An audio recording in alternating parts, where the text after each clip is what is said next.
আসসালামু আলাইকুম ওয়া রাহমাতুল্লাহি ওয়া বারাকাতুহু। ইন্নাল হামদালিল্লাহ ওয়াসসালাতু ওয়াসসালামু আলা মান লা নাবিয়্যা বা'দা ওয়া আলা আলিহি ওয়া সাহবিহি ওয়া মান ওয়ালা। সুপ্রিয় দর্শক, এই মুহূর্তে কাছে দূরে দেশে প্রবাসে যে যেখান থেকে ইসলামী ব্যাংক বাংলাদেশ পিএলসি নিবেদিত নেক্সাস টেলিভিশন পরিবেশিত অনন্য লাইভ আয়োজন ইসলামী জীবন বিধানে যুক্ত হয়েছেন বা পরবর্তীতে যুক্ত হবেন, সবাইকে জানাচ্ছি অনেক অনেক মোবারকবাদ। পুরো অনুষ্ঠান জুড়ে থাকবো আমি মোহাম্মদ মুস্তফা জামান। খেদমতে খালক, কোনো পুরস্কার ছাড়াই, কোনো পারিশ্রমিক ছাড়াই স্বতঃস্ফূর্তভাবে সৃষ্টির সেবা করা, এটাই খেদমতে খালক।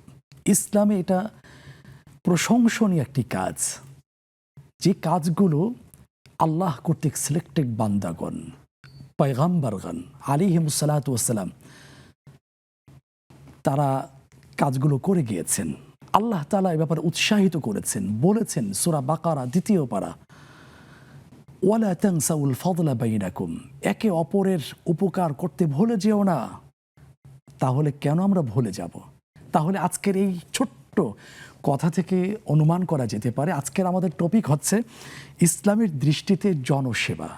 এই বিষয়ে চমৎকার আলোচনা শুনব সাবলীল ভাষায়, পরিচ্ছন্ন ভাষায়, একজন পরিচ্ছন্ন মানুষের কাছ থেকে, যিনি আপনাদেরই প্রিয় ভাই, নন্দিত মিডিয়া ব্যক্তিত্ব, ইসলামী চিন্তাবিদ, গবেষক এবং ধানমন্ডি ঐতিহ্যবাহী মসজিদ আত-তাকওয়া সোসাইটির মোহতারাম খতিব, মোহতারাম শেখ হাফেজ মুফতি সাইফুল ইসলাম হাফিজাহুল্লাহ। আসসালামু আলাইকুম ওয়া রাহমাতুল্লাহি ওয়া বারাকাতুহু। ওয়া আলাইকুম আসসালাম ওয়া রাহমাতুল্লাহ। মোহতারাম আহলান সাহলান। আল্লাহু ইবারিক ফিক। জাযাকাল্লাহু খাইর। অনেকদিন পরে আল্লাহ তাআলা একত্রে এই অনন্য লাইভ আয়োজনে যুক্ত হওয়ার তৌফিক দান করেছেন, আলহামদুলিল্লাহ। আলহামদুলিল্লাহ, বারাকাল্লাহু ফিক। প্রিয় দর্শক, মোহতারাম তো টপিকের উপর আলোচনা করবেন ইনশাআল্লাহ, মুগ্ধ হয়ে আমরা শুনব। আপনারাও এই লাইভ আয়োজনে যুক্ত হতে পারবেন দুইটি উপায়ে, স্ক্রিনে প্রদর্শিত নম্বরে সরাসরি ডায়াল করে অথবা নেক্সাস টেলিভিশন ইসলামিক পেজে মন্তব্যের ঘরে ছোট্ট করে প্রশ্ন লিখে দেওয়ার মাধ্যমে। ইনশাআল্লাহ আমরা চেষ্টা করব আলোচ্য বিষয়ের চমৎকার আলোচনা শুনবার পাশাপাশি আপনাদের এই জিজ্ঞাসিত প্রশ্নের জবাব আমরা জানার চেষ্টা করব বিইذনিল্লাহি তাআলা। আসুন আজকের টপিকের উপরে সমসাময়িক গুরুত্বের দাবি রাখে এই বিষয়ে আলোচনা শুনে আসি মোহতারামের কাছ থেকে।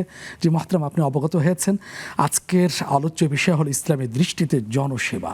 বিষয়টা কেমন জানি উপেক্ষিত হয়ে থাকে মহল বিশেষের কাছে। নামাজ রোজা কিছু কিছু ক্ষেত্রেই বিষয়গুলো গুরুত্ব পায়, কারণ জনসভায় যে এতটা মহান ইবাদত যার মাধ্যমে জান্নাত পাওয়া যায়, জাহান্নাম থেকে নিষ্কৃতি পাওয়া যায়, এই বিষয়ে আপনার কাছ থেকে আলোচনা শুনে উপকৃত হতে যাচ্ছে। ইন্নাল হামদুলিল্লাহ ওয়াসসালাতু ওয়াসসালামু আলা রাসূলিল্লাহ, আম্মা বাদ। আলহামদুলিল্লাহ, আপনাদেরকে অনেক অনেক ধন্যবাদ জানাচ্ছি যে খুবই গুরুত্বপূর্ণ একটি বিষয়ের আজকে আপনারা শিরোনাম করেছেন এবং এখান থেকে আমরা জানব এবং সেই অনুপাতে আমল করার চেষ্টা করব। আল্লাহ তাআলা যেন আমাদেরকে তৌফিক দান করেন, আমিন, আল্লাহুম্মা আমিন। আমরা পবিত্র কোরআনুল কারীমের দিকে যদি তাকাই তাহলে দেখবেন যে ঈমানের কথা যেখানে বলা হয়েছে, ঈমানদারদের কথা যেখানে বলা হয়েছে, সেখানে আরেকটি কথা আল্লাহ তাআলা উল্লেখ করেছেন। খুব সহজভাবে যদি আমি বলতে চাই যে কেউ যদি জান্নাতে যেতে চান তাহলে তার কয়টি কাজ? পবিত্র কোরআন বলেছে 2টি কাজ। ইন্নাল্লাযীনা আমানু ওয়া আমিলুস সালিহাত, তিনি ঈমান আনবেন। ঈমান এই শব্দটার মধ্যে অনেক কিছুই আছে। আল্লাহর প্রতি অকুণ্ঠ বিশ্বাস, এরপরে আল্লাহ তাআলা যা যা বলেছেন তার উপর বিশ্বাস, যা যা করতে বলেছেন সেটা তিনি করবেন। ওয়া আমিলুস সালিহাত, আর তিনি ভালো কাজ করবেন, সৎ কাজ করবেন, উপকার করবেন, যত ধরনের ভালো কাজ আছে প্রত্যেকটা ভালো কাজে তিনি সম্পৃক্ত থাকবেন। তাহলে কি হবে? কানাত লাহুম জান্নাতুল ফিরদাউসি নুজুলা, তাহলে আল্লাহ তাআলা তাকে জান্নাতুল ফিরদাউসের মেহমান হিসেবে কবুল করবেন। সুবহানাল্লাহ। একজন মুসলমান একজন ভালো মানুষ, নিঃসন্দেহে একজন মুসলিম পর উপকারী। রাসূল সাল্লাল্লাহু আলাইহি ওয়াসাল্লামের কাছে জিজ্ঞেস করা হয়েছিল দ্বীন কি? তিনি বলেছেন আদ-দীন আন-নাসিহা, অন্যের কল্যাণ কামনা করাই হচ্ছে দ্বীন। রাসূল সাল্লাল্লাহু আলাইহি ওয়াসাল্লামের জীবনীর দিকে যদি আমরা তাকাই তাহলে তিনি কেমন ছিলেন? আপনি দেখবেন যে হেলফুল ফজুল থেকে শুরু করে নিয়ে আল্লাহ রাসূল সাল্লাল্লাহু আলাইহি ওয়াসাল্লাম ইন্তেকালের আগ পর্যন্ত পুরো জীবনীতে আপনি সব জায়গায় পাবেন যে তিনি সবসময় মানুষের উপকার করে বেরিয়েছেন। সুবহানাল্লাহ। এমনকি তিনি যখন প্রচণ্ড চাপের মুখে আবু জাহল আবু লাহাবরা যখন রাসূল সাল্লাল্লাহু আলাইহি ওয়াসাল্লামের চারপাশে চক্রান্ত করে তাকে কিভাবে হেনস্থা করা যায় এগুলো নিয়ে ব্যস্ত, সেই মুহূর্তে পর্যন্ত রাসূল সাল্লাল্লাহু আলাইহি ওয়াসাল্লামের কাছে একজন ব্যক্তি এসে বলল, আমি আবু জাহালের নাম তো আর আবু জাহাল ছিল না, আব্দুস শামস বা আবুল হাকাম, এটাও তার উপাধি ছিল, যে আমি তার কাছে উটের মূল্য পাই, সে দিচ্ছে না। তিনি সেই মুহূর্তে তার জীবনের নিরাপত্তা নেই তিনি জেনেও সেই লোকটিকে নিয়ে তার কাছে গিয়েছেন, গিয়ে বলেছেন যে আপনার কাছে সে যে পাওনা আছে পাওনাটা এখনই আপনি পরিশোধ করুন। অর্থাৎ সত্যর পথে, উপকারের ক্ষেত্রে এবং সামাজিক যে কোনো ভালো কাজের ক্ষেত্রে রাসূল সাল্লাল্লাহু আলাইহি ওয়াসাল্লাম সহ সকল নবী রাসূলগণ যেটা দেখিয়েছেন সেটা হলো তারা সবচেয়ে বেশি অগ্রগামী ছিলেন। এবং আপনি যদি আরেকটু দেখেন রাসূল সাল্লাল্লাহু আলাইহি ওয়াসাল্লামের কথা যদি বলি, এবং কোরআনে কারিমে যেটা আসছে, লা আসআলুকুম আলাইহি আজরা ইন আজরিয়া ইল্লা আলাল্লাহ, তারা যতগুলো কল্যাণমুখী কাজ করেছেন এই ক্ষেত্রে তারা বলেছেন যে আমরা তোমাদের কাছে কোনো পারিশ্রমিক চাই না, এটা আমরা আল্লাহর পক্ষ থেকে পাবো।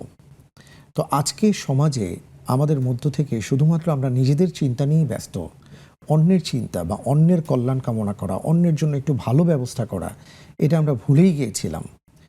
কিন্তু আলহামদুলিল্লাহ অতি সম্প্রতি কিন্তু আমরা দেখতে পাচ্ছি যে আমাদের চারপাশে, বিশেষ করে যদি আপনি ছাত্র সমাজের কথা বলেন, আমরা দেখতে পাচ্ছি যে যুব সমাজ, ছাত্র সমাজ, এরা নিজেদেরটা খেয়ে কষ্ট করে রাস্তায় দাঁড়িয়ে আছে যে আপনার আমার বাহনটা যেন সুন্দরভাবে চলতে পারে সেই ব্যবস্থা তারা করছেন। তারা রাস্তা পরিষ্কার করছে, তারা বিভিন্ন জায়গায় নিরাপত্তা যেন সঠিক থাকে, রাত জেগে তারা পাহারা দিচ্ছেন। সব মিলিয়ে যদি আমরা দেখি এটা আমাদের একটা চমৎকার ভালো লাগার কিছু দৃশ্য, যেটা আমাদের সেই ১৫০০ বছর আগের সুন্দর যে একটা ইসলামের যে সৌন্দর্য সেটা মনে করিয়ে দেয়। মুহতারাম, খুব চমৎকার কথা বলছেন। ঠিক এই পয়েন্টে আসছি, দর্শক অপেক্ষা করছেন যুক্ত করে নিয়ে। আসসালামু আলাইকুম রাহমাতুল্লাহ। আসসালামু আলাইকুম। ওয়ালাইকুম আসসালাম, ভালো আছেন? জি আলহামদুলিল্লাহ, আশা করি আপনিও ভালো আছেন। কি বোন, কি জানতে চাচ্ছি? আমি জানতে চাচ্ছি যে ব্যবহার করা গহনার জাকাত দিতে হয় না। আমি এই টিভিতে কোনো হুজুরের কাছে শুনছি, কিন্তু সেদিন এক হুজুরের কাছ থেকে শুনলাম যে যত গহনা আছে সব গহনারই জাকাত দিতে হয়। ব্যবহার করা এবং মানে রেখে দেওয়া গহনা, হয়তো আমি ব্যবহার করি না এরকম গহনা স্বর্ণে, এগুলো নাকি জাকাত দিতে হয় সবগুলারই। এখন সত্যতা কতটুকু, মানে কোনটা ঠিক আমি জানি। ইনশাআল্লাহ আমরা জানানোর চেষ্টা করব। আর কোনো প্রশ্ন বোন? আচ্ছা ঠিক আছে, অনেক ধন্যবাদ, আমাদের সাথেই থাকবেন। আরেকজন দর্শক লাইনে আছেন। আসসালামু আলাইকুম রাহমাতুল্লাহ। ওয়ালাইকুম আসসালাম ওয়া রাহমাতুল্লাহ, জাযাকাল্লাহু খাইর। আর চট্টগ্রাম থেকে। বারাকাল্লাহু ফিক, আহলান বিক। জি মুহতারাম ভাই। জি, আমার প্রশ্ন, রব্বানা আতিনা মিন লাদুনকা রাহমা ওয়া হাইয়্যি লানা মিন আমরিনা রাশাদা, এটার অর্থটা কি? এটা সূরা কাহাফের 10 নম্বর আয়াত। জি। আসসালামু আলাইকুম। ওয়ালাইকুম আসসালাম রাহমাতুল্লাহ বারাকাতুহু। জ্ঞান গর্ভ প্রশ্ন, ইনশাআল্লাহ মুহতারাম চমৎকারভাবে উত্তর দিবেন। জি মুহতারাম, জনসেবার ব্যাপারে ইসলামী সোনালী যুগের কিছু প্রতিচ্ছবি আজকের যুব সমাজের মধ্যে আমরা দেখতে পাচ্ছি। প্রায়শই একটুখানি বলি, আমার এই জীবনে রাস্তাঘাটে এমন সুশৃঙ্খল গাড়ি চলার দৃশ্য আমার চোখে পড়েনি। প্রত্যেকটা গাড়ি বড় ছোট নিজস্ব লেনে চলছে। জি, এই যে নিঃস্বার্থভাবে পারিশ্রমিক ছাড়া শ্রম দিয়ে যাচ্ছে, জি এটা তো মুসলিমই দেখাচ্ছে। অবশ্যই। এবং আমি আরেকটা কথা বলে আজকের এই আলোচনার ইতি টানবো, যেহেতু প্রশ্ন চলে এসছে। রাসূল সাল্লাল্লাহু আলাইহি ওয়াসাল্লামকে প্রশ্ন করা হয়েছিল যে সমাজের মাঝে সবচেয়ে ভালো মানুষ কারা। আল্লাহ রাসূল সাল্লাল্লাহু আলাইহি ওয়াসাল্লাম তার জবাবে বলেছিলেন, খায়রুন নাস মান ইয়ানফাউন নাস। সমাজের মধ্যে সবচেয়ে ভালো মানুষ হচ্ছেন তারাই যারা অন্যের কল্যাণ কামনা করেন, যারা মানুষের উপকার করে বেড়ান। তা আজকের এই সমাজে আমরা দেখতে পাচ্ছি যে কিছু নিঃস্বার্থ মানুষ, যারা সমাজের মানুষগুলো যেন ভালো থাকেন, শান্তিতে থাকেন, স্বস্তিতে থাকেন, এটার জন্য তারা স্বেচ্ছাশ্রম দিয়ে যাচ্ছে, বৈষম্যের শিকার যাতে না হন। তো এই যে বিষয়টা, এটা নিঃসন্দেহে ভালো লাগার ব্যাপার। আর আপনি যেটা বলেছেন যে বৈষম্যের ব্যাপারটা, ইসলাম কোনো কালই আর কি বৈষম্যকে তো স্বীকৃতি দেয়নি, বরং একটা বৈষম্যহীন সমাজের কথা বলেছেন। যদি আপনি দেখেন মদিনা সনদের কথা, সনদের কথা যেখানে রাসূল সাল্লাল্লাহু আলাইহি সাল্লাম প্রমাণ সাল্লাল্লাহু আলাইহি করেছেন, সাল্লাম। শুধু আইন দিয়ে প্রমাণ করেননি, তিনি বিচার ব্যবস্থার মাধ্যমে সেটা তিনি প্রমাণ করেছিলেন। যে এক ইহুদি এসেছিল রাসূল সাল্লাল্লাহু আলাইহি সাল্লামের কাছে, এক মুসলিম এসেছিল রাসূল সাল্লাল্লাহু আলাইহি সাল্লামের কাছে ইহুদির বিরুদ্ধে কথা বলতে। আল্লাহ রাসূল সাল্লাল্লাহু আলাইহি সাল্লাম রায় দিয়েছিলেন সেই মুসলিমের বিরুদ্ধে। এই রায় তার পছন্দ হয়নি, সে গিয়েছিল ওমর রাদিয়াল্লাহু তাআলা আনহুর কাছে। পরবর্তীতে ওমর রাদিয়াল্লাহু তাআলা আনহুকে যখন বলা হচ্ছিল যে দেখেন আমি মুসলিম, আমার ব্যাপারে এমন একটা রায় দেওয়া হয়েছে, রাসূল সাল্লাল্লাহু আলাইহি সাল্লামের রায় পাওয়ার পরে সে ওমর রাদিয়াল্লাহু তাআলা আনহুর কাছে গিয়েছিল। হযরত ওমর রাদিয়াল্লাহু তাআলা আনহু তাকে ভৎসনা করেছেন, তিরস্কার করেছেন, তাকে শাস্তি প্রদান করেছেন। তোমার এত বড় সাহস কী করে হলো, যেখানে আল্লাহর রসুল একটা বিধান দিয়েছেন এবং তিনি ইনসাফ কায়েম করেছেন। তো মূল ব্যাপারটা হলো আমরা এমন একটা সমাজ চাই যেখানে কোনো বৈষম্য থাকবে না, থাকবে না কোনো জুলুম থাকবে না, অত্যাচার থাকবে না, বেইনসাফি থাকবে, ইনসাফ থাকবে এবং ইনসাফ ভিত্তিক একটা ন্যায় নীতিবান রাষ্ট্র থাকবে। মানুষগুলো নীতিবান হবেন, আমরা নীতিবান হব এবং দুর্নীতি বলি বা এই যে নানাভাবে সমাজের যে অস্থিরতা তৈরি করা হয়েছে, এগুলো থেকে আমরা নতুনভাবে আমাদের আবার চিন্তা করার সময় এসছে। আমরা আমাদের দেশকে ভালোবাসি, আমরা আমাদের সন্তানদের ভালোবাসি, আমরা আমাদেরকে ভালোবাসি এবং কিয়ামতের ময়দানে কবরে যাওয়ার পর থেকেই আমাদের জবাব দেওয়া শুরু হবে। সুতরাং আমাদের প্রত্যেকটা জবাব যেন আমরা সুন্দরভাবে দিতে পারি, সেটার জন্য আমাদের জীবনটাকে ভালোভাবে সাজাতে হবে। আর সেটা হলো ন্যায়, নীতি, ইনসাফ এবং দ্বীনের পথে। আল্লাহ তৌফিক। শুকরান, জাযাকাল্লাহ খাইরান। দর্শক অপেক্ষা করছেন প্রশ্ন নিয়ে, আমরা প্রশ্নোত্তর পর্বে চলে যাব। আসসালামু আলাইকুম ওয়া রাহমাতুল্লাহ। ওয়ালাইকুম আসসালাম ওয়া রাহমাতুল্লাহি ওয়া বারাকাতুহু। জীবন জি, আমার একটা প্রশ্ন হলো যে আমার বাবা মারা গেছে এবং আমার স্বামী মারা গেছে। তো এখন তাদের নামে আমি যদি সাজ্জায় জারিয়া হিসেবে কিছু টাকা দিতে চাই, তাহলে তারা কি বুঝবে যে আমার স্বামী আমার বাবা কি বুঝবে যে এই টাকাটা আমি তাদেরকে দান করছি, মানে সাজ্জায় জারিয়া হিসেবে দিছি, এবং ওই এর বিনিময়ে আমি কি কোনো সব পাবো? জি, অনেক ধন্যবাদ বোন, আমাদের সাথেই থাকবেন ইনশাআল্লাহ। আমরা কিছুক্ষণের মধ্যেই উত্তর পর্বে আমরা চলে যাচ্ছি। আরেকজন দর্শক কে আছেন লাইনে? আসসালামু আলাইকুম রহমতুল্লাহ। আসসালামু আলাইকুম, শুনতে পাচ্ছেন? হ্যাঁ, হ্যালো হুজুর, আমি শুনতে পাচ্ছি। জি বোন, স্বাগতম। কি প্রশ্ন? হুজুর, আমি বললাম যে তাহাজ্জুদ নামাজে আমি ওই সূরা 3টা সূরা করে পড়ি এক রাকাতে, যেরকম সূরা ইখলাস, সূরা ফালাক, নাস, আবার দ্বিতীয় রাকাতে ওরকম বিভিন্ন রকম সূরায় পড়ি 3টা করে। এটা কি আমার ঠিক হচ্ছে নাকি হুজুর? যদি ভুল হয় আমাকে একটু বুঝিয়ে বলবেন হুজুর। ইনশাআল্লাহ, মুহতারাম তো এই জন্য আছেন সুন্দরভাবে বুঝিয়ে বলার জন্য।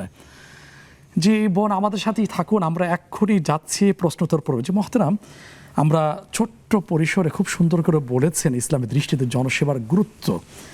এবার আমরা ফাঁকে সুযোগ পেলে আরও জানবো ইনশাআল্লাহ। প্রথম প্রশ্ন হচ্ছে, বোন কোত্থেকে জানি শুনেছিলেন ব্যবহৃত গহনার যাকাত দিতে হয় না, ইসলাম কি বলছে? অনেক ধন্যবাদ। ব্যাপারটা হলো যে এটা নিয়ে একটা মত আছে যে ব্যবহৃত স্বর্ণের যাকাত আসে না। বিপরীতে আমরা দেখি যে স্বর্ণের যাকাতের ব্যাপারে আর কি যতটুকু স্বর্ণ আছে সেটা যদি তার নেসাব পরিমাণ হয়ে থাকে, সেটা ব্যবহৃত হোক বা অব্যবহৃত হোক, তাহলে যাকাত দিতে হবে। এই ক্ষেত্রে আমরা দুটো হাদিসের কথা উল্লেখ করতে পারি। একটা হলো মা আয়েশা রাদিয়াল্লাহু তাআলা আনহা, তিনি একবার রাসূল সাল্লাল্লাহু আলাইহি সাল্লামের সামনে একটি আংটি অথবা হাতের বালা পরিবেশন করেছিলেন। তা রাসূল সাল্লাল্লাহু আলাইহি সাল্লাম বলেছেন, এটার কি তুমি যাকাত দিয়েছো? ঠিক এমনি করে আরও একজন নারীর হাতের চুড়ির ব্যাপারে রাসূল সাল্লাল্লাহু আলাইহি সাল্লাম এই কথাটি বলেছিলেন। তো এই কারণে শক্তিশালী মত হলো ব্যবহৃত স্বর্ণের যাকাত আমরা দেব যদি সেটা 7.5 ভরি বা তার চেয়ে বেশি হয়। অবশ্যই আমরা ওটার মূল্য নির্ধারণ করে শতকরা 2.5 টাকা হারে আমরা যাকাত দেব। এটা হলো শক্তিশালী মত। জাযাকাল্লাহ খাইরান। মুহতারাম, সময় হচ্ছে একটা বিরতিতে যাবার। জি, প্রিয় দর্শক, আপনারা শুনছেন তন্ময় হয়ে ইসলামী ব্যাংক বাংলাদেশ পিএলসি নিবেদিত ইসলামী জীবন বিধান অনুষ্ঠান। সময় হয়েছে একটা ছোট্ট বিরতিতে যাবার, ফিরে আসছি কিছুক্ষণের মধ্যে ইনশা আল্লাহ তাআলা।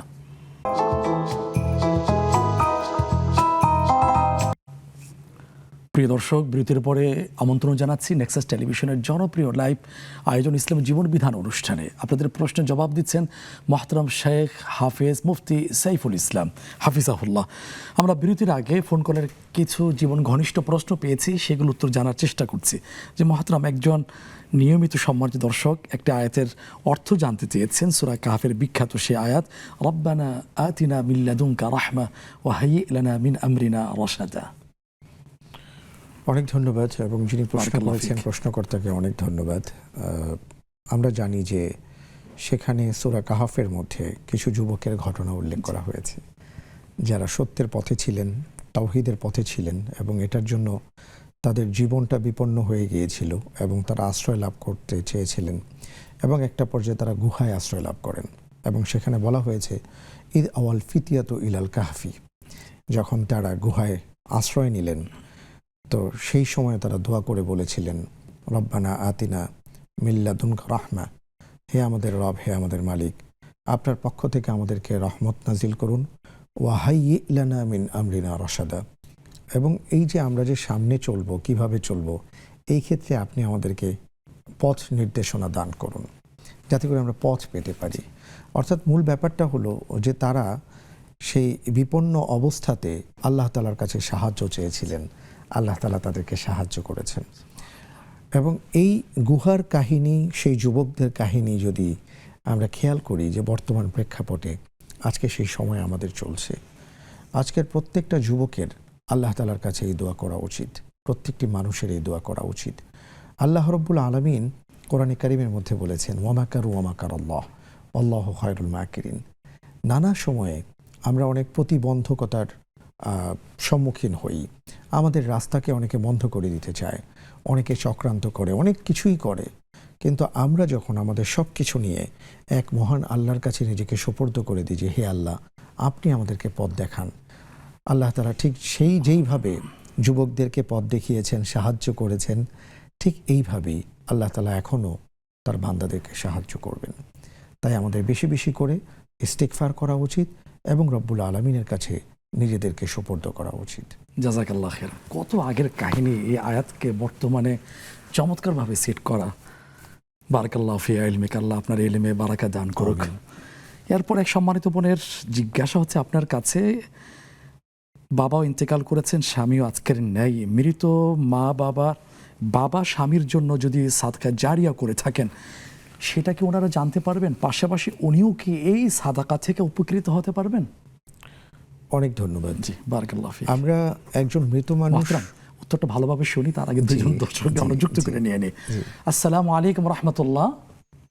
ওয়ালাইকুম সালাম ওয়া রাহমাতুল্লাহি ওয়া বারাকাতুহু। সম্মানিত শাইখের কাছে দুইটা কোয়েশ্চেন আছে। জি, আমার ফার্স্ট কোয়েশ্চেন সেটা হচ্ছে যে নামাজ পড়ার সময় আমি 5 ওয়াক্ত নামাজ পড়ি, মানে সব নামাজই, তাহাজ্জুদ, সালাতুদ দুহাও পড়ি, কিন্তু ঘটনা হচ্ছে যে নামাজ পড়তে অনেক সময় দেখা যায় কি যে সূরাতে ভুল হয়ে গেল, বা 2 রাকাতের জায়গায় 3 রাকাত পড়ে ফেললাম, 3 রাকাতের জায়গায় 2 রাকাত পড়ে উঠে পড়লাম, মানে সাথে সাথে সাহস চিন্তা না দিয়ে আমি সাথে সাথে মনে পড়লো, সাথে সাথে ভুল সংশোধন করে নামাজটা চালিয়ে গেলাম, দিয়ে নামাজটা শেষ করে ফেললাম, সাহস চিন্তা না দিয়ে ভুলটা সংশোধন তখনই করে ফেললাম, দিয়ে এভাবে কি নামাজ পড়া যাবে, মানে নামাজ হবে? আর আমার ভাইয়া বুঝতে পেরেছেন আমি যেটা বলছি? জি জি জি বোন, বুঝতে পেরেছি। আর কোনো প্রশ্ন?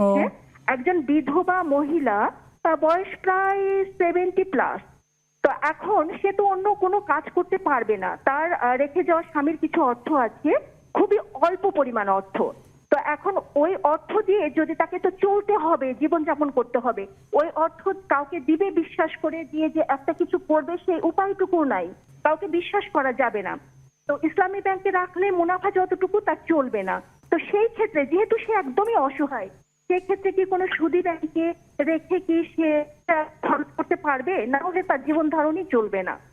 তো স্যার যদি একটু বলতেন প্লিজ। অনেক ধন্যবাদ। খুবই গুরুত্বপূর্ণ অর্থনৈতিক প্রশ্ন, আমরা জানবো ইনশাআল্লাহ। আমাদের সাথেই থাকুন। আরেকজন দর্শক আছেন। আসসালামু আলাইকুম রাহমাতুল্লাহ। ওয়ালাইকুম আসসালাম।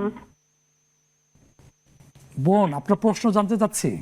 হ্যাঁ হুজুর, আমার প্রশ্ন হলো, আমার মানে বোনের ফার্স্ট একটা বিয়ে হয়েছিল, হওয়ার পরে মানে মানে ফ্যামিলি সেভাবে জানতো না আর কি, বিয়েটা করে ফেলছে ছোট মানুষ আবেগের বসে। করে ফেলার পরে ছেলেটার ফ্যামিলি যখন জানতে পারে তো অস্বীকার করছে যে আমি বিয়ে করি নাই। আর ছেলেটার আগে একটা মানে ওয়াইফ আছে, সে মানে সেকেন্ড ম্যারেজ মানে আমার বোনকে করছিল। তো বিষয়টা ওখানে অবধি মানে এ নাকি মেসেজে তালাক দিয়েছিল, মানে আমাদের সামনে শুধু মেসেজে, ওনার সাথে কথা বলার কোনো সিচুয়েশন ছিল না। ছেলে টোটালি আমাদের সাথে সম্পর্ক মানে কথা বলা থেকে শুরু করে এভরিথিং সবকিছু থেকে আমাদের সাথে সম্পর্ক ছিন্ন করে দিছে। তো তারপরে আমরা আবার বিয়ে দিছি সংসার করে খাচ্ছে। এখন আমার প্রশ্ন হচ্ছে যে এটা কি, এই বিয়েটা কি আসলে ইসলামের মতে গ্রহণযোগ্য নাকি অবৈধ হয়ে গেছে? আপনার বোনেরকে তালাক কি আপনার ওই সেই ভগ্নিপতি দিয়েছিলেন, না আপনাদের পক্ষ থেকে উদ্যোগ নেওয়া হয়েছিল? মানে আমাদের পক্ষ থেকে, কারণ ছেলে তো অস্বীকার করে ফেলছে। মানে সে আচ্ছা, ঠিক মানে আছে, ঠিক আছে, জি। বোনের দ্বিতীয় বিবাহ ঠিক হয়েছে কিনা এ হচ্ছে আপনার প্রশ্ন, আমরা জানানোর চেষ্টা করছি, আমাদের সাথেই থাকুন। জি মহতারাম, প্রশ্নের উত্তর শুরু করেছিলেন, থামিয়ে দিয়েছে প্রশ্ন আসার কারণে, মাফ করবেন। সেটা হলো ওই যে বোন বাবা স্বামীর জন্য সাদকা করলে উপকৃত হতে পারবেন কিনা, বা তারাও জানতে পারবেন কিনা। হ্যাঁ ওইটাই, এখানে আমরা দুটো বিষয় সামনে নিয়ে আসতে পারি। যে একজন মৃত ব্যক্তি, তিনি আসলে আমরা যদি তার জন্য কিছু করি বা পাঠাই, এটা তিনি পান কিনা, এই ব্যাপারে আমাদের সামনে তিনটি বর্ণনা আমরা ব্যক্ত করতে পারি। একটা হলো যে মৃত ব্যক্তি চাইলেই তারা শুনতে পান না, চাইলেই তারা জানার কোনো সুযোগ নেই। কেন? আল্লাহ তাআলা বলেছেন ইন্নাকা মাইয়িতুন ওয়া ইন্নাহুম মাইয়িতুন সুম্মা ইন্নাকুম ইয়াওমাল কিয়ামাতি ইনদা রাব্বিকুম তাখতাসিমুন। আরেকটি আয়াতের মধ্যে বলা হয়েছে ইন্নাকা লা তুসমিউল মাউতা ওয়া লা তুসমিউ সুম্মা দুআ, অর্থাৎ যারা মৃত্যুবরণ করেছেন আপনি তাদেরকে চাইলে শোনাতে পারবেন না। এই থেকে আমরা বুঝতে পারি মৃত মানুষ চাইলেই তারা শুনতে পান না, কিন্তু আল্লাহ সুবহানাহু ওয়া তাআলা যদি চান তাহলে তারা শুনতে পান। সেটা কিভাবে আমরা পাচ্ছি? রাসূল সাল্লাল্লাহু আলাইহি ওয়াসাল্লাম বলেছেন যে মানুষ যখন মৃত্যুবরণ করে ইযা মাতাল ইনসান ইনকাতা আনহু আমালুহু ইল্লা বিসালাসিন, লম্বা হাদিস। এর মধ্যে মানুষ যখন তার জন্য কোনো সাদাকা পাঠান, এগুলো তারা পেয়ে থাকে। এই যে পেয়ে থাকে বলা হলো, তার মানে হলো তাদের কাছে যায়, এবং আরও একটা হাদিসে এসছে যে তাদেরকে বলা হয় যে তোমার আত্মীয় স্বজন বা আপনজন কেউ তোমার জন্য হাদিয়া পাঠিয়েছে। আরেকটা বর্ণনা আমরা দেখি, যেমন রাসূল সাল্লাল্লাহু আলাইহি সাল্লাম কোনো কবরস্থানের সামনে গিয়ে বা কবরের সামনে গিয়ে কি দোয়া পড়তে হয় সেটা আমাদেরকে শিক্ষা দিয়েছেন। তার মধ্যে আসছে আসসালামু আলাইক ইয়া আহলাল কবর। এই যে ইয়া আহলাল কবর বলে সম্বোধন করা হচ্ছে, এখান থেকে হাদিস বিশারদগণ বলেন যে কেউ যখন তার জন্য দোয়া করে বা সালাম দেয়, তখন আল্লাহ রব্বুল আলামিন যদি চান এই সালামটা তাকে পৌঁছে দেওয়া হয়, তিনি তখন শুনতে পান। অর্থাৎ আল্লাহ রব্বুল আলামিন চাইলে শুনতে পাবেন, নয়তো তিনি শুনতে পাবেন না। তো এই কারণে তিনি যখন তার বাবার জন্য স্বামীর জন্য কোনো সাদাকা করবেন, ইনশাআল্লাহ তাআলা তারা এটার বেনিফিশিয়ারি হবেন এবং তারা ইনশাআল্লাহ জানতে পারবেন, আমরা আশা করি। এবং তিনি যেহেতু সাদকা করছেন, আদ-দাল্লু আলাল খায়র কাফাইলিহি, কেউ যখন ভালো কাজে পথ দেখায় তিনিও সেটার একটা অংশ পেয়ে থাকেন। আমরা আশা করব যে তিনিও ইনশাআল্লাহ তাআলা এখান থেকে উপকৃত হবেন, তিনিও সওয়াব পাবেন ইনশাআল্লাহ। আশা করি বোন আপনার প্রশ্ন উত্তরটা সুন্দরভাবে জানতে পেরেছেন, আলহামদুলিল্লাহ। এরপরে আরেকটি প্রশ্ন হচ্ছে বোনের, তাহাজ্জুদ নামাজ সহ অন্যান্য নামাজে নফল বিশেষ করে প্রতিটা রাকাতে 3টে করে সূরা পড়ে থাকেন, প্রথম রাকাতেও দ্বিতীয় রাকাতেও, এতে নামাজ সহি হচ্ছে কিনা? অনেক ধন্যবাদ। নামাজের মধ্যে রাসূল সাল্লাল্লাহু আলাইহি ওয়াসাল্লাম বিশেষ করে নফল সালাতগুলোর মধ্যে আমরা জানি যে তিনি লম্বা কেরাত পড়তেন, বিশেষ করে তাহাজ্জুদের সালাতে তো অনেক লম্বা কেরাত পড়তেন, সময় নিয়ে সালাত আদায় করতেন। তো কেউ যদি চান 3টা 5টা 7টা 10টা সূরা বা কোরআনে কারীমের যতটুকু তিনি তিলাওয়াত করতে চান, তিনি যদি তিলাওয়াত করতে পারেন আলহামদুলিল্লাহ, সমস্যা নেই, সুন্নাহ দ্বারা প্রমাণিত। এবং 3টি সূরা তিনি পড়ছেন, এতে সমস্যা নেই। কিন্তু সমস্যা একটা জায়গায় ছোট্ট আছে, সেটা হলো যে তিনি 3টি সূরা পড়বেন এটা তিনি নির্দিষ্ট করে রাখবেন না যে আমি 3টিই পড়ব। এটা নির্দিষ্ট না করে তিনি 3টি 4টি 5টি 7টি ইচ্ছা করলে পড়তে পারবেন। যদি এতে করে কোনো 6টা 9টাই যদি পুঁজি থাকে, তাহলে তিনি চাইলে 2 রাকাতে 9টা করেই পড়তে পারেন, এখানে তো নির্দিষ্ট অটোমেটিক হয়ে যাচ্ছে। হ্যাঁ সেটাই বলছি। কিন্তু আর কি আমাকে 3টা পড়তে হবে এমন কোনো তিনি বিধান তৈরি করবেন না, তখন আবার এটা অন্যদিকে চলে যায়। এই হলো বিষয়। শুকরান, জাযাকাল্লাহ খাইরান। সময় হচ্ছে আরেকটি বিরতিতে যাবার, ফিরে এসে আবার প্রশ্ন উত্তরে ফিরে যুক্ত হব। প্রিয় দর্শক, আপনারা দেখছেন ইসলামী ব্যাংক বাংলাদেশ পিএলসি নিবেদিত ইসলামী জীবন বিধান অনুষ্ঠান। সময় আছে আরেকটি বিরতিতে যাবার, ফিরে আসছি, কোথাও যাবেন না কিন্তু।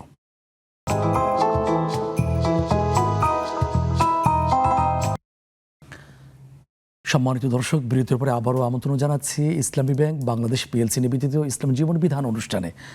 আমরা প্রশ্ন উত্তর জানছি মোহতারাম শেখ হাফেজ মুফতি সাইফুল ইসলাম হাফিজাহুল্লাহ কাছ থেকে। আমরা তার কাছে চলে যাচ্ছি, আমাদের ফেসবুক প্রাপ্ত প্রশ্নের উত্তর জানার চেষ্টা করব এবার। আইমান নামে এক ভাই জানতে চেয়েছেন, হিসনুল মুসলিম বই সকাল সন্ধ্যার যেসব দোয়া কতবার পড়তে হবে উল্লেখ করা নেই, সেগুলো কতবার পড়তে হবে? অনেক ধন্যবাদ। হিসনুল মুসলিম একটি সহি বলবো দোয়ার সংকলিত গ্রন্থ, অথেন্টিক, তাই না? অবশ্যই। সুতরাং এটা আমরা অবশ্যই ফলো করব এবং পড়ব। এবং যেখানে দোয়াগুলো বলা আছে কিন্তু বলা নেই যে কতবার, তার মানে হলো আমরা একবার পড়লেই আমাদের জন্য যথেষ্ট। আসলে মূল ব্যাপারটা হলো যে কোনো দোয়া পড়ার ক্ষেত্রে অন্তর দিয়ে পড়তে হয়, হৃদয় দিয়ে পড়তে হয়। তা আমরা আসলে হৃদয় দিয়ে না পড়ার কারণে আমাদের পড়াটা খুব সুন্দর হয় না। তা আমরা যদি হৃদয়ঙ্গম করে পড়তে পারি তাহলে ওই একবার পড়লেই এটা যথেষ্ট হয়ে যাবে ইনশাআল্লাহ। ইনশাআল্লাহ। এরপরে ফাহমিদা বিনতে আমজাদ নামে এক বোনের প্রথমে সালাম, আসসালামু আলাইকুম। ওয়ালাইকুম প্রশ্ন হচ্ছে, দেনমোহর কিভাবে পরিশোধ করা যায়? কাপড় চোপড় কেনার টাকা দিয়ে দেনমোহর পরিশোধ করা যায় কিনা? আসলে কাপড় চোপড় কেনার টাকা দিয়ে দেনমোহর পরিশোধ করা যায় কিনা, এখানে একটা বিষয় জানতে হবে। সেটা হলো আল্লাহ তাআলা বলেছেন, আর-রিজালু কাওয়ামুনা আলা নিসাই বিমা ফাদ্দালাল্লাহু বা'দাহুম আলা বা'দিন ওয়া বিমা আনফাকু মিন আমওয়ালিহিম। যে কেন আর কি পুরুষদের ব্যাপারে আল্লাহ তাআলা কিছু দায়িত্ব দিয়েছেন। এই দায়িত্বের মধ্যে একটা দায়িত্ব হলো তার পরিবারের যারা আছেন তার ভরণ পোষণের দায়িত্বটা পুরুষের। তো যখন কেউ কাউকে স্ত্রী হিসাবে ঘরে আনবেন, তার পোশাক আশাক, তার খাবার দাবার, এটার দায়িত্ব স্বামীকে বহন করতে হয়। এটা দেনমোহরের বাইরে। কিন্তু যদি ব্যাপারটা এমন হয় যে তার সব কিছু দেবার পরে হয়তো এমন কোনো পোশাক আশাক দেয়া হলো যেটা প্রয়োজন ছিল না এবং খুব উচ্চ মূল্যে, এবং সেটা যদি স্ত্রী রাজি থাকেন তার সাথে আলোচনা সাপেক্ষে যে আমি এটা দিতে পারি বা এত টাকা দাম, এটা মহারণার টাকা থেকে কাটা যাবে, স্ত্রী যদি তাতে সম্মত হন তাহলে এটা হবে। আচ্ছা, নয়তো এটা হবে না। কারণ দেনমোহর এটার প্রাপ্য যেহেতু স্ত্রী এবং এটা তার অধিকার, এটা স্বামীর জন্য একটা ঋণ। তো ঋণ পরিশোধের ক্ষেত্রে স্বামী অবশ্যই তার অনুমতি নেবেন যে আমি ঋণ পরিশোধ এইভাবে করলে তোমার হবে কিনা। উনি যদি অনুমতি দেন তাহলে হবে, অনুমতি না দিলে হবে না। আর স্বাভাবিক যে ভরণ পোষণ, জি, এটা আসলে দেনমোহর থেকে কর্তন করা যাবে না। যাবে না। সুন্দর করে বলেছেন, জাযাকাল্লাহ খাইরান। বারাকাল্লাহু ফিক। আরেকজন দর্শক লাইনে অপেক্ষা করছেন। আসসালামু আলাইকুম রহমতুল্লাহ। জি ওয়ালাইকুম আসসালাম। আসসালামু আলাইকুম রহমতুল্লাহ। ওয়ালাইকুম আসসালাম। জীবন, জি আমার প্রশ্ন হলো, আমার হাজবেন্ড কাস্টম অফিসারদের মানে আন্ডারে কাজ করে আর কি। তো ওইখানে ওকে কিছু টাকা দেওয়া হয়, কাস্টমার অফিসারদেরকে ঘুষ দিয়ে কাজটা করায় নাই। তো ওইখানে কাস্টমার অফিসারদেরকে হাতে পায়ে ধরে অনেক সময় দেখা যায় কিছু টাকাও আনে, ওই টাকাটা দিয়েও চলে। এখন এই টাকাটা কতটুকু মানে বৈধ হবে বা ভালো হবে এই টাকাটা, এটার জন্য? আপনি তো একটা শব্দ যোগ করেই প্রশ্ন করেছেন, ঘুষ দেওয়া হয়। জি জি জি। এখন কতটুকু প্রিয় হ্যাঁ, হবে উত্তরটা? জি, তারপরে বল। জি আমার একটা প্রশ্ন হলো, আমার কয়েকদিন আগে ডেলিভারি হয়েছিল আর কি, আমার বাচ্চা মানে সিজারের পর মারা গেছে। এখন আমার শ্বশুর বাড়ির আত্মীয় স্বজনরা বা আমার শ্বশুর শাশুড়িরা সারাক্ষণ খালি আমাকে দোষ দিয়ে যাচ্ছে যে তুমি হাসপাতালে কেন গেছো, এই ডাক্তার কেন দেখাইছো, আজকে তোমার জন্য এরকম হয়েছে। দেখা যাচ্ছে আমার বাচ্চাটার জন্য আমার তো খারাপ লাগছে, এটা তো আমি কাউকে বলতে পারবো না, কিন্তু সবাই যে আমাকে সারাক্ষণ দোষ দিচ্ছে এটা তো আমার খারাপ লাগে। মায়ের চেয়ে মাসির দরদটা বেশি হয়ে গেছে বোধহয় বোন। জি, এখন প্রশ্নটা একটু বলবেন? মানে সবাই আমাকে দোষ দিচ্ছে, এটা আমি কিভাবে নিজেকে সামলাবেন? জি, মহতারাম বুঝতে পেরেছেন, আমরা প্রশ্নটা রিসিভ করেছি। যে আর কোনো প্রশ্ন আছে বোন? না না। আচ্ছা, ধন্যবাদ। ঠিক আছে, আল্লাহ আসসালামু আপনাকে আলাইকুম। শোক সহ্য করার তৌফিক দান করেন, এর চেয়ে উত্তম সন্তান আল্লাহ আপনাকে দান করুন, এই আমরা দোয়া করছি। যে মহাতরাম, ফোন করে প্রশ্নে আবার ফিরে যাচ্ছি। এক বোনের জানতে চাওয়া হচ্ছে, 5 ওয়াক্ত নামাজের পাশাপাশি নফল নামাজে ভুলে সূরা অথবা রাকাতে যদি ভুল করে ফেলেন, সঙ্গে সঙ্গে শুধরিয়ে নেন, নামাজ শেষে সাউসিজদা যদি না দিয়ে থাকেন, এতে কি নামাজ হয়ে যাচ্ছে কিনা? অনেক ধন্যবাদ। বারাকাল্লাহ ফিক। এই ক্ষেত্রে আমি আমার বোনকে একটা মূলনীতি বলে দিচ্ছি।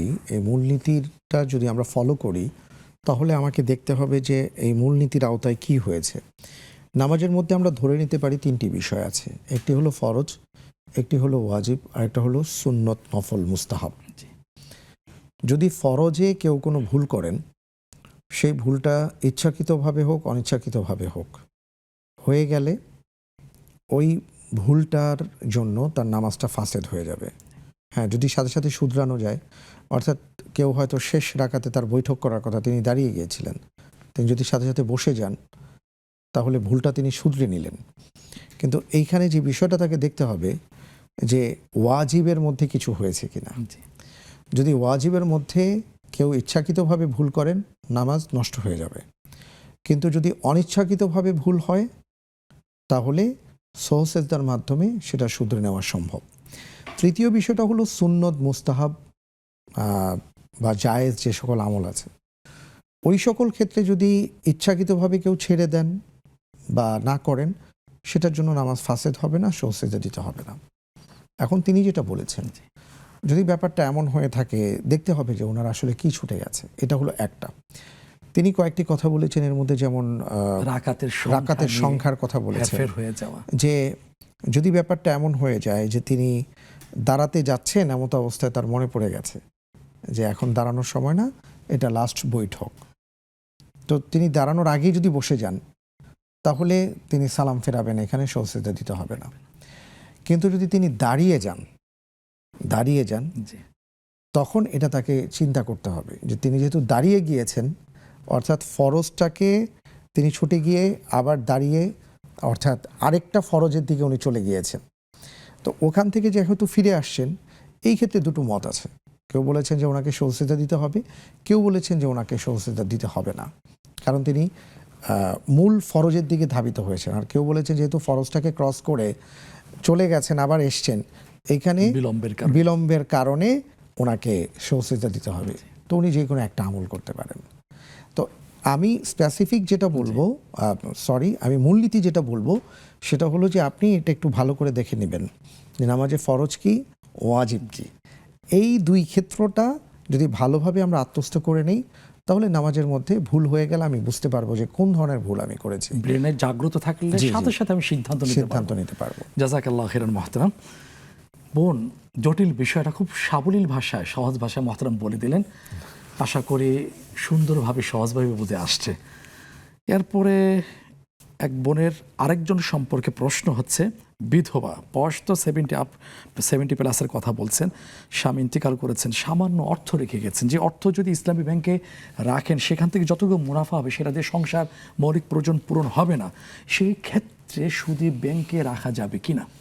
অনেক ধন্যবাদ। জাযাকাল্লাহ খাইরান। প্রথম কথা হলো যে আমি যতটুকু জানি সেটা হলো কনভেনশনাল ব্যাংক আর ইসলামী ব্যাংকিং যারা করে থাকেন, তাদের মধ্যে আর কি কেউ যদি মুদারাবার ভিত্তিতে অর্থ বিনিয়োগ করে থাকেন, তাহলে তার বিপরীতে যেটা তিনি মুনাফা হিসেবে পান অথবা সুদ হিসেবে পান, পার্থক্য খুব একটা বেশি হয় না।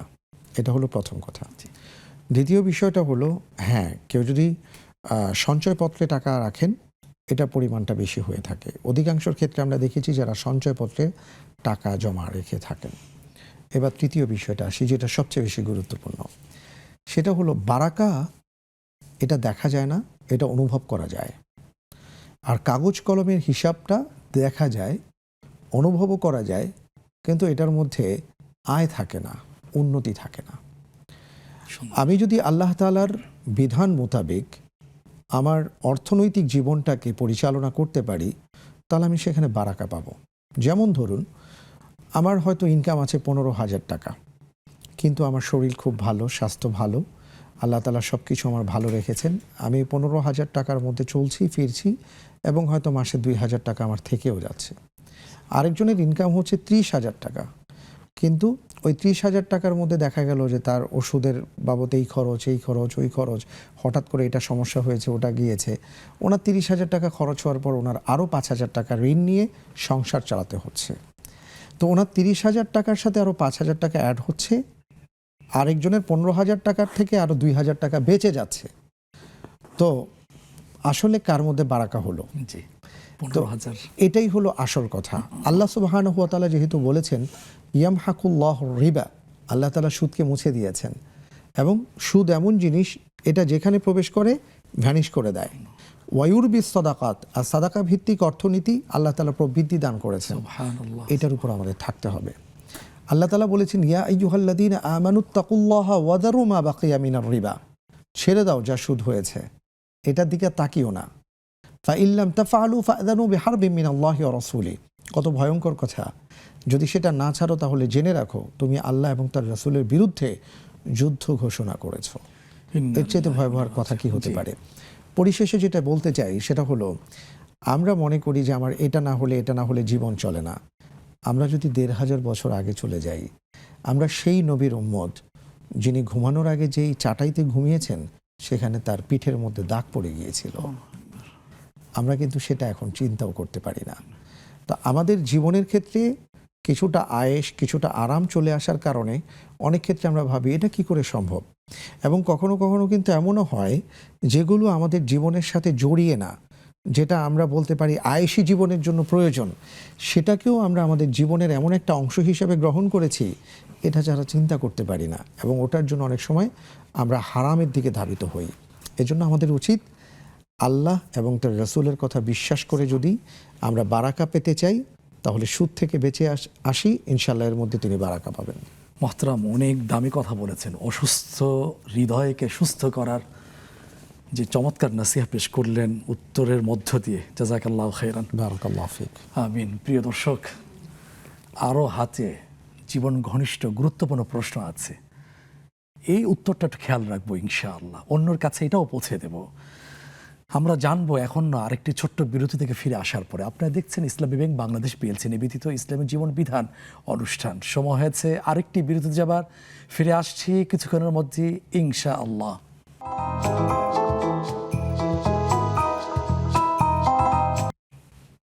প্রিয় দর্শক, বিরতির পরে আবারও সাদর আমন্ত্রণ জানাচ্ছি নেক্সাস টেলিভিশনের জনপ্রিয় লাইভ আয়োজন ইসলামী জীবন বিধান অনুষ্ঠানে। আপনাদের প্রশ্নের জবাব দিচ্ছেন মোহতারাম শেখ হাফিজ মুফতি সাইফুল ইসলাম হাফিজাহুল্লাহ।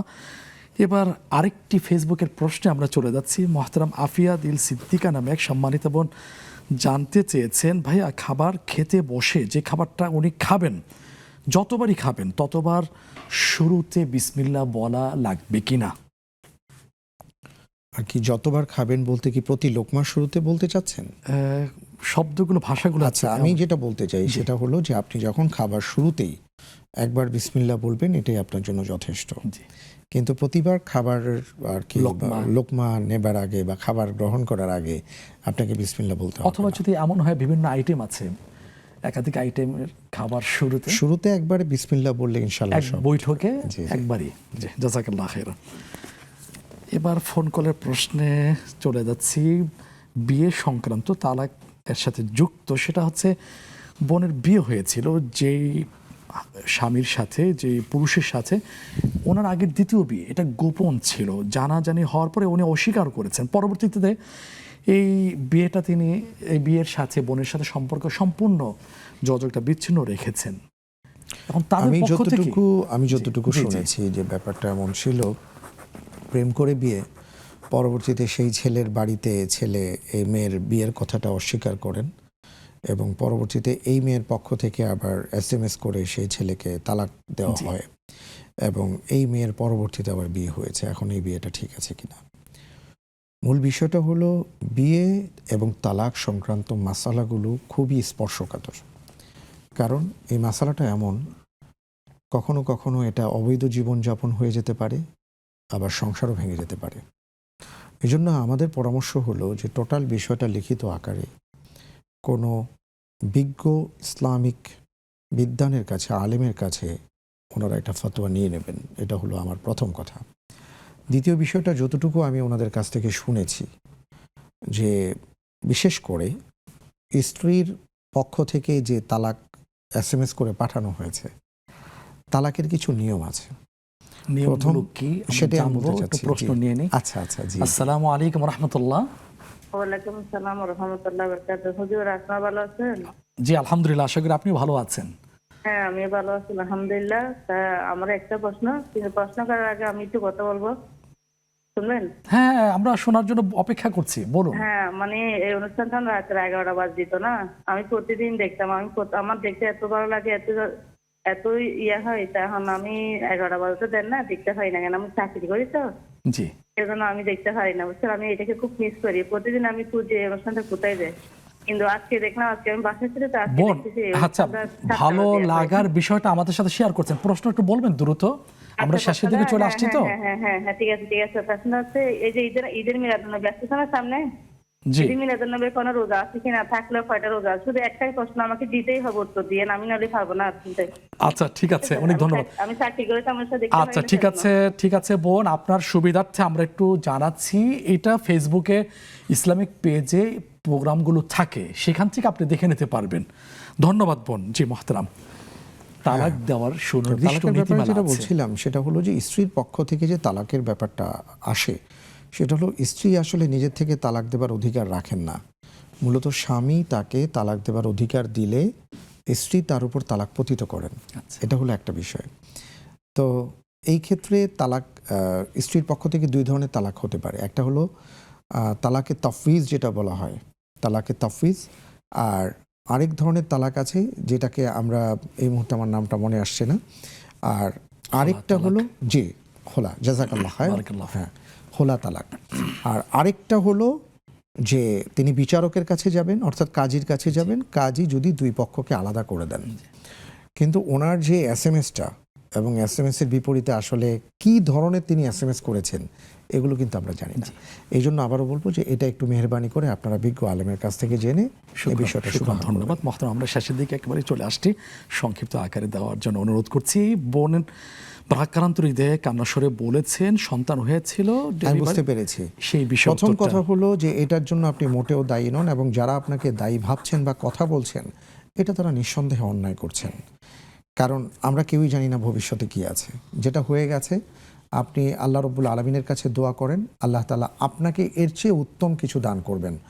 এবং একটা দোয়া পড়বেন, আল্লাহুম্মা আজিরনি মিন হাদাল মুসিবা ওয়াখলুফলি খায়রাম মিনহা।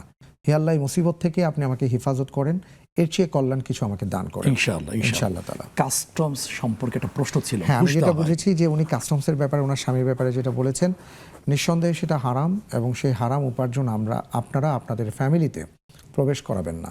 আপনি তাকে বলবেন যে এই জাতীয় হারাম নিয়ে এসো না, কারণ এটা আমরা খেলে আসলে আমাদের সকলের জন্যই এটা পাপ হবে এবং কোনো আমল আল্লাহ কবুল করবে না। শুকরান। আসছে ঈদে মিলাদুন্নবী, কয়টা রোজা রাখবেন সম্মানিত বোন? আসলে ঈদে মিলাদুন্নবী এই শব্দটা নিয়ে বেশ কথা আছে। ঈদ আমাদের দুটো, একটা হলো ঈদুল আযহা আর একটা হলো ঈদুল ফিতর। আর রাসূল সাল্লাল্লাহু আলাইহি ওয়াসাল্লামের জন্ম, পৃথিবীতে আগমন যেদিন, সেদিনই তিনি পৃথিবী থেকে বিদায় নিয়ে চলে গেছেন।